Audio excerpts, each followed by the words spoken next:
Bonjour tout le monde, que la paix soit sur vous. Salam alaikum. Alors, les boissons alcoolisées sont-elles interdites dans l'islam? C'est ce que nous allons voir dans cette vidéo. Alors, d'après des hadiths, c'est un très grave péché. Personnellement, je ne me fie pas aux hadiths, je préfère très largement le verset du Coran, c'est beaucoup plus sûr. Commençons par voir ce que disent ceux qui s'appuient sur les hadiths. Ils disent que celui qui boit ne serait-ce qu'une goutte d'alcool, les anges s'éloignent de lui pendant 40 jours. Donc s'il meurt pendant l'absence de ces anges, c'est l'enfer direct. Alors ils disent aussi que l'alcool est interdit non seulement, est interdit non seulement de le boire, mais aussi de le vendre, de l'acheter, de le transporter, de le fabriquer, etc. Et la liste est longue. Ils disent aussi que l'interdiction n'est pas descendue d'un seul coup, mais progressivement, et cela c'est pour pouvoir expliquer le verset 0443, où il est dit de ne pas s'approcher de la prière en état d'ivresse, jusqu'à ce que l'on sache ce que l'on dit. Et cela, c'est pour expliquer la raison pour laquelle les compagnons, eux, ils buvaient de l'alcool. Voyons maintenant ce qu'il y a dans le Coran. D'abord expliquons. Ensuite, nous donnerons les versets avec les explications correspondantes. Le Coran n'interdit pas les kuhul, qui signifient les alcools, mais il interdit uniquement le khamri, qui n'est que le voile de ce qu'il y a de plus important chez l'homme, c'est-à-dire le cerveau.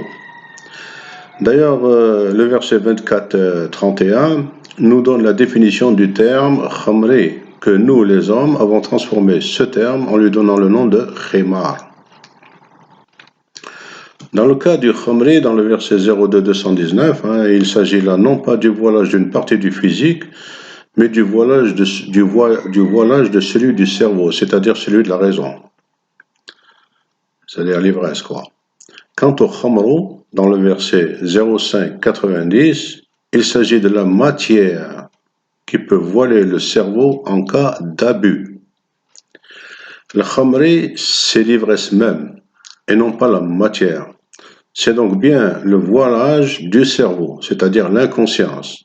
Or, on sait que l'ivresse n'est pas obtenue que par de l'alcool, mais aussi par les drogues interdites, les médicaments, l'anesthésie générale, le manque de sommeil, un choc émotionnel, un étourdissement, j'en passe. La consommation du khamru sans atteindre le khamri n'est pas interdite à condition que cela ne se transforme pas en al-maïsiri, c'est-à-dire devenir accro de ces drogues plus simplement, en dépendre, au point d'en devenir ivrogne. Alors, on sait que ivrogne et ivresse, ça ne veut pas dire la même chose.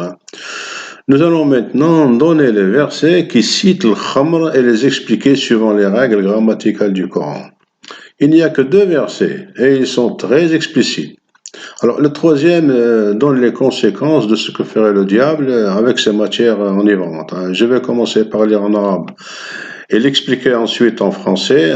Le premier verset, ce premier verset, c'est justement celui-là qui donne l'interdiction absolue, d'après certains. Alors, c'est le verset 05-90. Alors, بعد بسم الله الرحمن الرحيم يا أيها الذين آمنوا إنما الخمر والميسير والأنصاب والأزلام 4 رجس من عمل الشيطان فاجتنبوه لعلكم تفلحون. On remarque dans ce verset qu'il y a 4 matières qui sont rijsun min amali shaitan. Je dis matière parce qu'ils sont tous les 4 marfu'un bi dhamma. Il s'agit donc bien de matière. Ensuite, il y a le mot fajtanibuhu, qui lui, il est au singulier. Il s'agit donc de ne s'éloigner que de shaitan, qui lui aussi, il est au singulier. Et non des 4 matières, parce qu'eux, ils sont au pluriel. S'il s'agissait de s'éloigner de ces 4 matières, dans le khamru, le mot au pluriel, ça serait fajtanibuhum, au lieu de fajtanibuhu. Ensuite, ces 4 matières ne deviennent rijsun qu'après le amali shaitani, pas avant. S'il n'y a pas de amali shaitani, il n'y aura donc pas de rijsun. Comme l'explication est un peu compliquée, hein, ben, on va donner un exemple concret, hein. Voici donc l'exemple, hein. La farine, l'eau, le sel et la levure, c'est le pain issu du travail du boulanger. Appréciez-le. Alors là, il s'agit d'apprécier le boulanger et non pas les quatre matières. Ensuite, ces quatre matières ne seront du pain que si le boulanger les travaille. Sinon, ils resteront tels qu'ils sont. Alors voilà pour le verset 0590, hein, qui est très clair, hein, si on le lit avec ses règles grammaticales, bien entendu. Personnellement, je vous conseille de ne pas toucher à ces quatre matières, hein, bien que cela n'est pas interdit, mais c'est beaucoup plus sûr, hein. Les dépassements sont vite arrivés et l'ivresse avec, hein, sans compter la dépendance qui peut s'en suivre, hein, et qui, elle est interdite, hein. La dépendance de ces quatre matières est interdite, hein. Alors, c'est le fameux Maïsiri, hein. Ce terme est traduit actuellement par erreur comme étant les jeux de hasard, hein. Les jeux de hasard, eux, ils sont définis par un autre verset, beaucoup trop long à expliquer ici, hein. Alors, le deuxième verset, c'est le 02 219, hein, c'est le suivant. Ba'da bismillah ar-Rahman ar-Rahim. Yas'alunaka anni al-khamri wal-maysiri.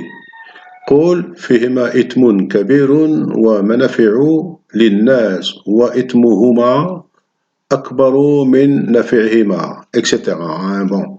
Alors, dans ce verset, on voit que les termes al-khamri ou al-maysiri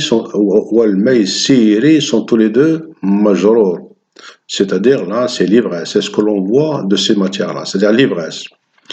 Alors, l'ivresse est donc un itmoun plus grand que le manafi'u. Alors, traduit en français, on dit que l'ivresse est un mal plus grand que le bien. C'est un plus grand mal que le bien. Alors, pour ce qui est de l'ivresse, hein, c'est donc sans commentaire, hein, c'est clair, hein, qu'il faut l'éviter, hein. Alors, le troisième verset, c'est le 0591, hein. Alors, il nous informe que le diable se sert de l'ivresse et de la dépendance de ces matières, par les êtres, bien entendu, pour créer entre les individus l'inimitié et la haine, bien sûr, mais aussi les détourner de Dieu pour les invocations et la prière. Alors voilà, c'est tout ce que j'ai à dire pour le moment, hein. S'il y a des commentaires à faire, ben vous me les faites, là, on verra ce qu'on pourra rajouter, hein, dans la mesure du possible. Alors, passez une bonne journée, hein, si vous regardez cette vidéo durant la journée, bien entendu. Si vous la regardez durant la nuit, alors bonne nuit, bonne nuit ou bien bon réveil, peu importe. Alors, astaghfirullah li wa lakum wa alhamdulillahi rabbil alamin. Maintenant, je vais aller prendre mon café.